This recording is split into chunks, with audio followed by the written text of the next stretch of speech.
Hey guys, welcome to another episode of the Armourer's Bench. The other day I was doing some research into the British Army's breech loading trials for an upcoming episode, and I came across an offshoot report into repeating rifles. This trial tested the repeating rifles that were available then, not with the goal of selecting one to adopt, more to see what was currently available.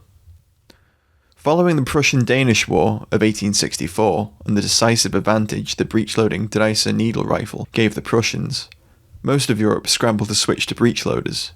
In 1865, the British Army began a series of trials examining new breech-loading rifles. The aim was first to find an adequate conversion as a stopgap measure. This was won by Jacob Snyder's action.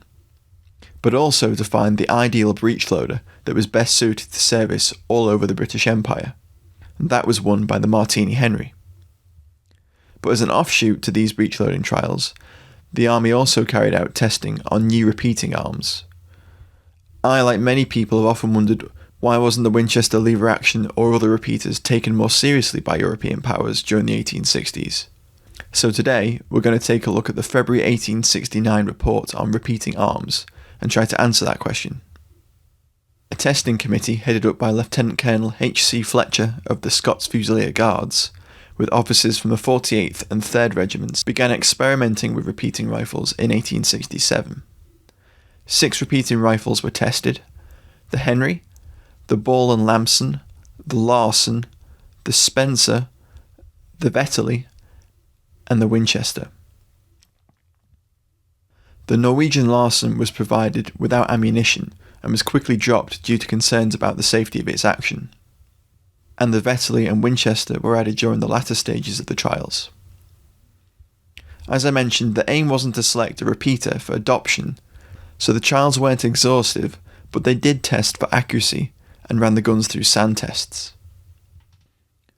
To test accuracy, 20 rounds were fired at 2 targets of 500 yards to find the mean deviation.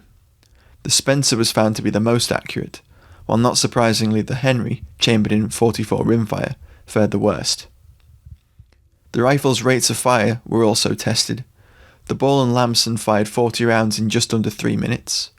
The Spencer fired 14 rounds in 1 minute 33 before jamming and being dropped from testing. And the Henry fired an impressive 45 rounds in 1 minute 36 seconds. The rifles were also subjected to sand tests, with the Ball and Lamson and the Henry performing well, but the Spencer jammed and became unserviceable. At this point, the committee liked the Henry the best, stating that it was the most suitable for a military weapon, but that it would be better if it could be single-loaded and the magazine held in reserve for emergencies.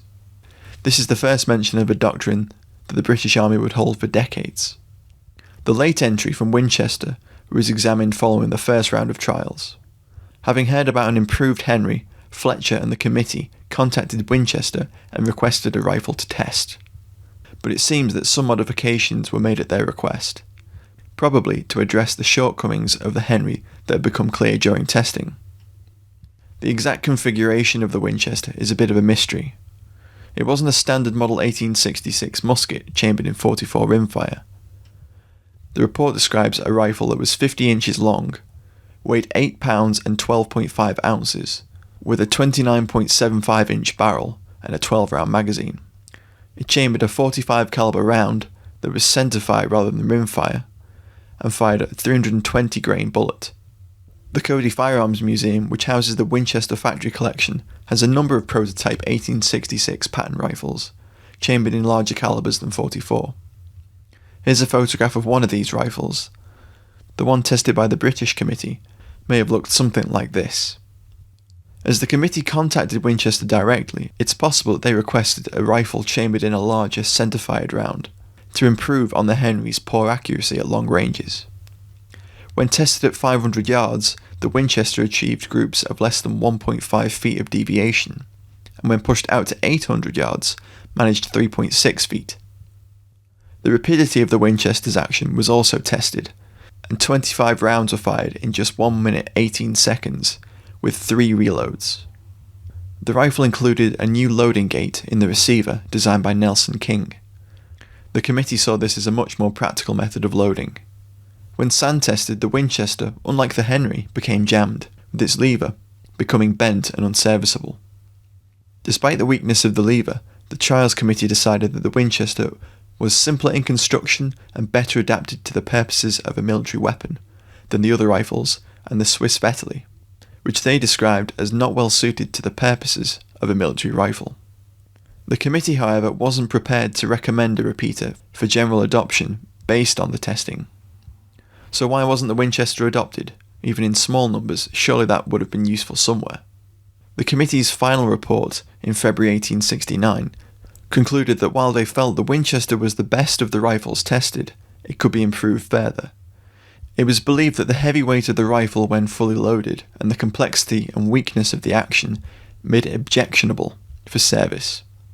The committee felt that the mechanism of the Winchester was more complicated than that of the Martini and many other single loaders. It is also more liable to injury and not so well calculated to resist the wear and tear of service. The committee, however, could see the benefits of rapid magazine-fed fire, with the report stating there may, however, be occasions when a repeating arm might be useful. As a result, the Snyder Enfield remained in service and was replaced during the 1870s by the Martini Henry. It wouldn't be until the adoption of the Lee Metford in 1888 that the British Army adopted a repeating rifle. Thank you for watching, guys. I hope you found this short discussion video interesting. Check out our accompanying blog for a link to the report in full. If you enjoyed the video, please consider supporting us over on Patreon. Tab is an entirely viewer-supported project. Thanks again for watching, and I'll see you in the next one.